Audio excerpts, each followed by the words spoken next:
adduunyada xaaladeeda waa sidaad isaga joogtid unbaa laguu sheegayaa war aad ka naxadid run ahaantii oo aadba ku sigatid inaad moobilka jebisid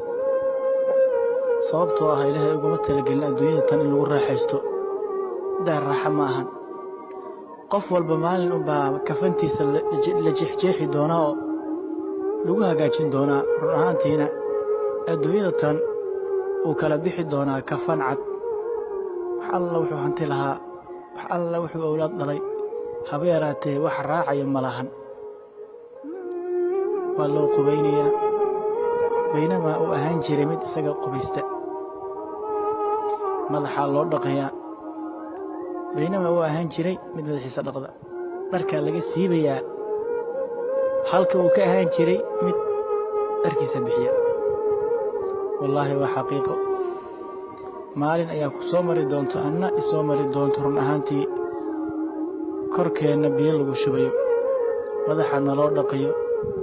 jirka naloo dhaqayo oo aynan wax dhaqdhaqaaqay xarakaada lahayn wax isdhaqaajina aynan lahayn kafanna nagula duubi doono kafan cad sidii nacnac oo kale dhinacyada markaa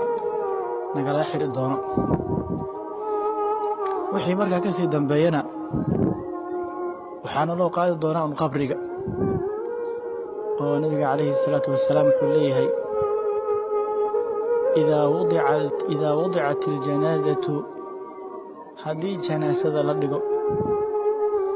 bimacnaa janaasada hadda waxaa laga wadaa meydka naftigii ayaa laga wadaa marka meydka la diyaariyo diyaarintiisa waxaa ka mid ah kafantii iyo habeyntii hadda aan ka soo hadlaynay kafankii markii lagu xiro wakadaalika maro weynna dusha laga saaro markii intaa la sameeyo nebiga calayhi salaatu wasalaam isagoo sii wada wuxuu yidhi ragguna ay ku qaadaan garbahooda markaa maxaa dhacay markaa run ahaantii wuxuu u hoyday gurigiisii xaqiiqada ahaa oo wuxuu u galayaa qabri ninkii shaacirkaa waatuu lahaa تذكر وفكر بالذي أنت صائر إليه إن كنت ممن يفكر فلا بد يوما أن تصير لحفرة بأثنائها تضوى إلى يوم تنشر وحاول ليه فكر حصوصه فكر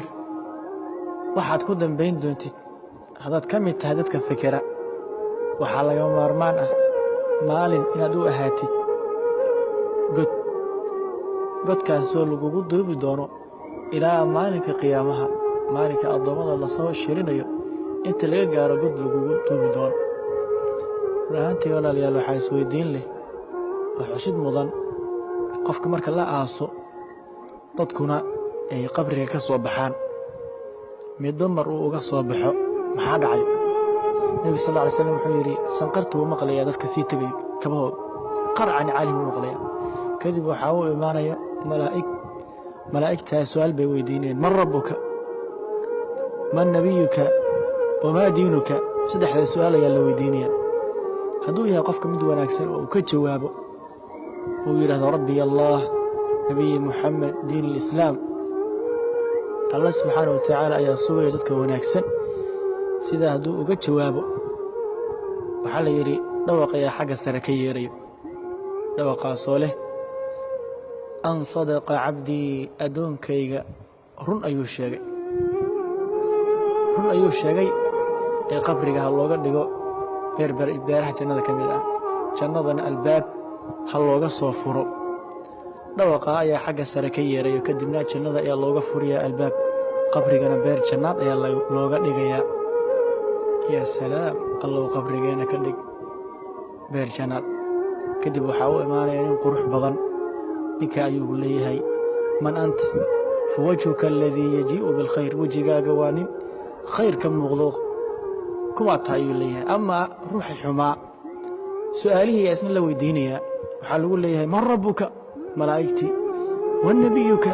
wamaa diinuka diintaadu waa tee iyadoo si argagax ku jiro loo weydiinayo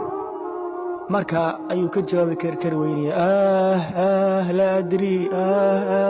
adri ma garanayo sida ayuu ku jawaabayaa. malaa'igta miyay u naxariisanaysaa? waa maya. marka ayaa waxay la dhacayaan dubbe ayay la dhacayaan. dubbe aad u weyn ayay la dhacayaan oo gebigiisaba wuxuu u noqonayaa carro ayuu noqonayaa. dubbaha ayay la dhacayaan. nabiga sal ly slam wuxuu yidhi qayladiisa khalaa'iqdoo dhan way maqlayaan, insiga iyo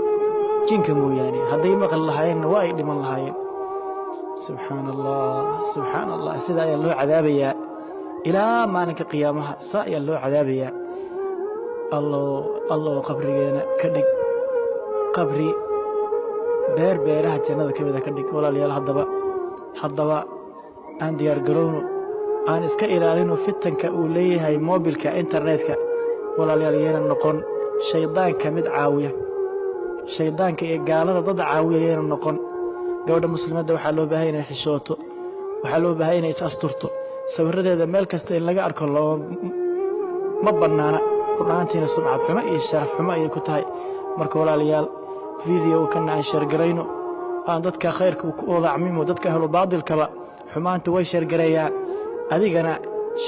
sheergaree khayrka. allah ku barakeeyo. jazaaka allahu khayran.